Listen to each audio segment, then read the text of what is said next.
Representative Phillips Jakovsky, Head of the European Economic and Trade Office, Minister of Foreign Affairs Joseph Wu Zhaoxie, Minister of Economic Affairs Wang Meihua, Ms. Sabine Weyand, Director General for Trade of the European Commission. Distinguished speakers, ladies and gentlemen, it is my pleasure to join you all again at this year's EU Investment Forum.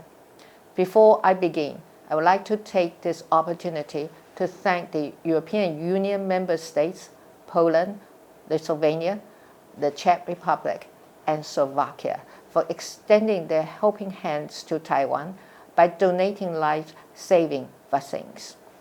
I believe this virtuous cycle of mutual support would enable us to continue to combat the spread of COVID-19 and accelerate economic recovery as we move towards the post-pandemic era. Last year, Taiwan and the European Union co-organized the first EU Investment Forum. More than 1,400 participants joined the forum virtually and physically. As this inaugural EU Investment Forum resulted in quite a few achievements. For example, since last September, Taiwanese investment in the European Union has reached a historic high of 4.5 billion euros. At the same time, Europe's accumulated foreign direct investment in Taiwan now exceeds $49 billion, making the European Union Taiwan's largest source of FDI. We are also witnessing the most significant growth of investment in our offshore wind power industry. The EU identified green energy and the digital economy as two pillars of its economic recovery plan. These two pillars complement the 6 core strategic industries that Taiwan is promoting. Through collaboration, these industries can assist the acceleration of economic recovery as the world regains its footing after the pandemic. Furthermore, on September 16th, for the first time, the EU included Taiwan explicitly in its joint communication on the strategy for cooperation in the Indo-Pacific.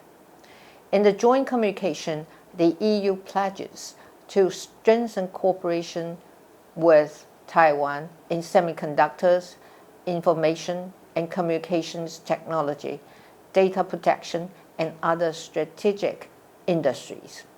This joint communication also states that partners such as Taiwan have adopted and put in place modern data protection laws, and this would pave the way for future adequacy talks. Moreover, the tightening in cooperation would help the EU reinforce the security of its supply chains and achieve the goal of open strategic autonomy. This summer, the EU also launched the European Alliance on Processors and Semiconductor Technologies. Taiwan is also aiming to establish 4 semiconductor academies in universities by the end of this year to better nurture talents for the semiconductor industry. This also creates opportunities for Taiwan and the EU to collaborate in the cultivation of a professional and globalized workforce for the technological industries. Industries such as ICT, smart mobility, 5G, biotechnology, green energy technology, and the digital economy. Here, I want to encourage our Taiwanese investors to partner up with their European counterparts and for our European colleagues to do the same.